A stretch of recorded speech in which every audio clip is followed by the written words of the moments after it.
this is the same thing that got Hillary Clinton in trouble down south. You too closely mix your personal, your business, and your political, and your governmental work. Does it bother you that some of these folks have paid $1,500 for members of the Chinese Communist Party? Well, I mean, it does raise a good question to me. I mean, only Canadians are allowed to give to political parties. So what was this person doing at a fundraising dinner? There are many, many events that I hold, whether it's with municipal leaders, whether it's roundtables with small business owners or business leaders, whether it's meeting with first responders and security officials across the country that aren't public events. This is a government that is extraordinarily open to multiple perspectives. The Prime Minister's open and accountable government document spells out, in his words, his rules, his promise. Yet the Prime Minister himself hosted a Cash for Access event with Chinese billionaires. Two of those billionaires then made a $1 million donation to the Trudeau Foundation a week later. Now, we're not talking about fundraising laws. So why did the Prime Minister break his word, break his rules, and break his promise?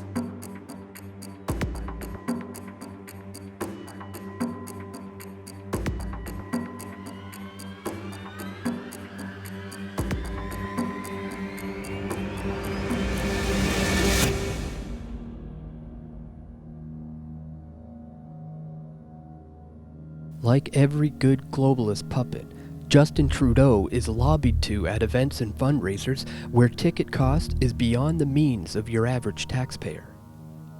Ticket holders of these events are often board members of multinational companies, and their aim is to lobby. The goal is to sell politicians on the idea that your business should succeed, not because it produces superior goods and services, but because it would be a lucrative venture for the both of you. The right side of the paradigm, Rona Ambrose, argues that Justin Trudeau promised that his government would avoid not only conflicts of interest, but even perceptions of conflicts of interest. But how does one define a perception? The Liberals are obviously breaking their own rules. They respond to criticism by saying that no actual laws were broken. But when people in powerful positions have open access to you, when you attend the same events and they admittedly come up and talk freely with you, how can Justin say he is not influenced by their opinions? Are we supposed to just trust that these events are non-partisan, that its attendees are indifferent to their own self-interests? The event organizers are often large multinationals themselves. Under Canadian rules, only Canadian citizens and permanent residents can make federal political donations. But foreigners with an interest in Canada are free to donate endlessly to the Trudeau Foundation.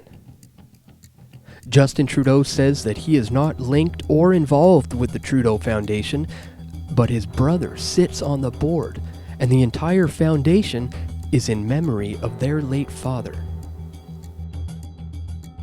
Industry Canada, a government department funded by taxes, granted the foundation millions of dollars between 2002 and 2015. The National Post quotes Aaron Woodrick, federal director of the Canadian Taxpayers Federation, as saying, "People that might defend the Trudeau Foundation, would they defend a Harper Foundation funding with tax money, things that Stephen Harper liked? I don't think so, and they'd be equally right." 40% of 108 donors, directors, and members of the foundation since 2014 have affiliations with organizations that currently lobby the government.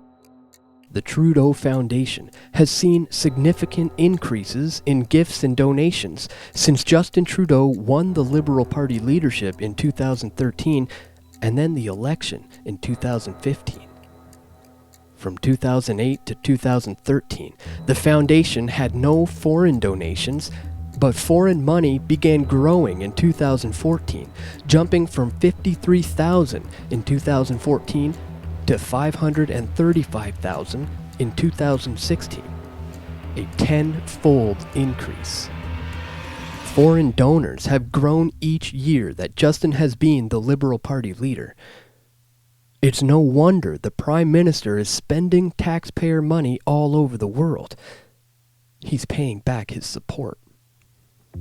Whether it's Switzerland-based McCall McBain Foundation or Chinese national Bin Zhang, it's no coincidence that increased donations for the Trudeau Foundation coincide with Justin's rise to power.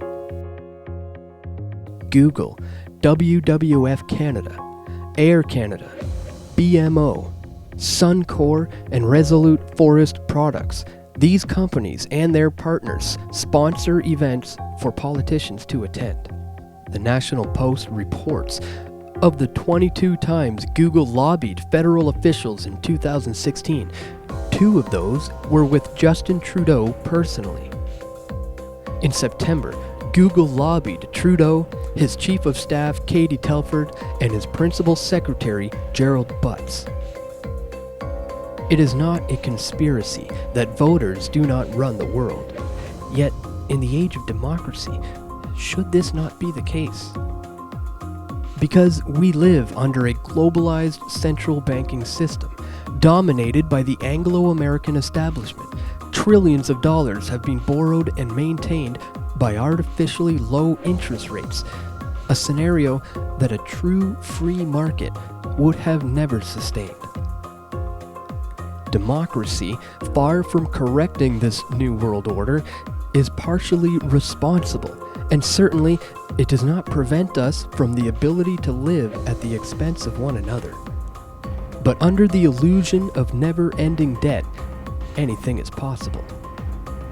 The sad reality is that this theme of usury, a motif told over and over again in the Bible, should have been our warning. The state always fails, and when given absolute power, it can send society back to the Stone Age.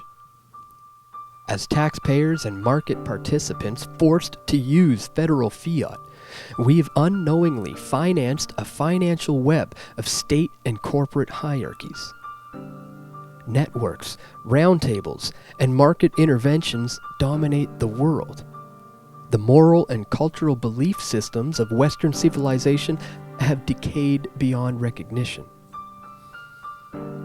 The Clinton Foundation was pivotal for the Clintons' rise to power, and Justin Trudeau is experiencing the same with the Trudeau Foundation.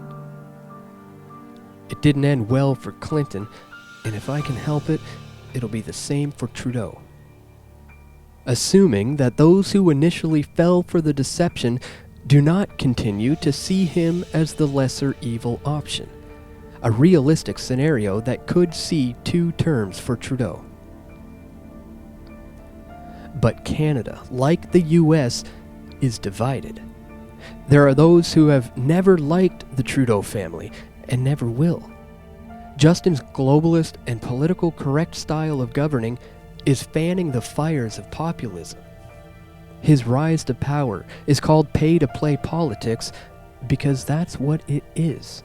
Voting has no discernible effect on governing agendas other than to help the state advertise itself better.